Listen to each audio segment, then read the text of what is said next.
Hello everybody, welcome to my YouTube channel Law Academy.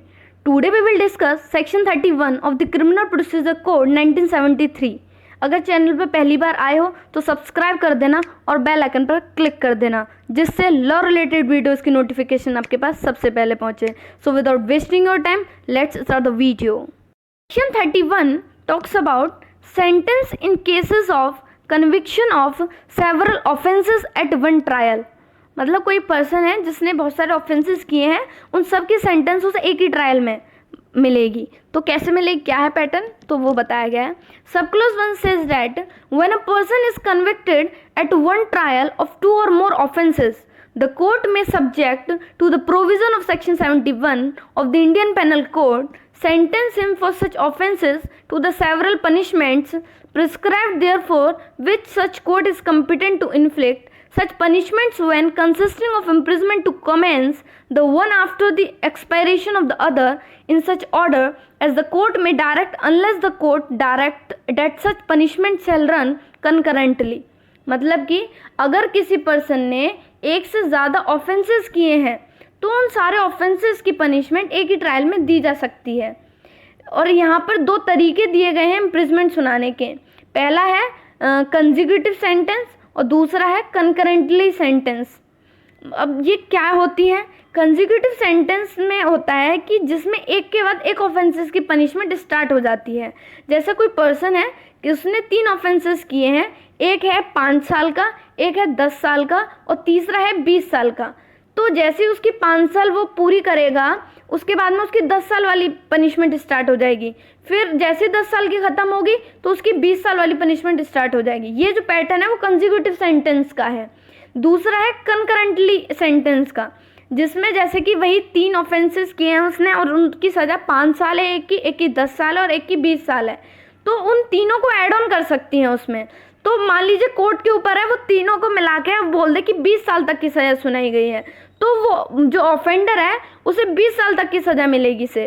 तो ये जो कौन सी पनिशमेंट देनी है, ठीक है, किस टाइप की सेंटेंस देनी है, तो ये पूरा कोर्ट की डिस्क्रिशनरी पावर्स पर डिपेंड करता है. Clause 2 says that in the case of consecutive sentences it shall not be necessary for the court by reason only of the aggregate punishment for the several offences being in excess of the punishment which it is competent to inflict on conviction of a single offence to send the offender for trial before a higher court. मतलब अगर किसी case में consecutive sentence सुनाई गई है, मतलब कि एक के बाद एक पनिशमेंट सुनाई गई है, तो उस कोर्ट के लिए ज़रूरी नहीं होगा कि बहुत सारे ऑफेंसेस के लिए जो पनिशमेंट दी जाएगी और उसको ऐड ऑन होने के बाद में अगर उनके जुरिस्डिक्शन से बाहर चली जाती है तो वो उसके ट्रायल के लिए किसी हायर कोर्ट में उसको भेज दें. फॉर एग्जांपल जैसे कि चीफ जुडिशियल मजिस्ट्रेट है, वो सिर्फ 7 ईयर्स तक की पनिशमेंट डील कर सकते हैं. अगर उनके पास में ऐड ऑन होने के बाद में अगर वही पनिशमेंट अगर हो गई उनके पास में 15 ईयर्स की, तो वो उनके जुरिस्डिक्शन से बाहर हो गई. तो इसमें यही बताया गया कि ऐड ऑन होने के बाद में अगर वो पनिशमेंट अगर उनके जुरिस्डिक्शन से बाहर जाती है तो वो कोर्ट है वो कॉम्पिटेंट होंगी उस ऑफेंस को ट्रायल करने के लिए. तो ऐसा नहीं है कि वो किसी हायर कोर्ट में उसके ट्रायल के लिए उसको ट्रांसफ़र कर दें.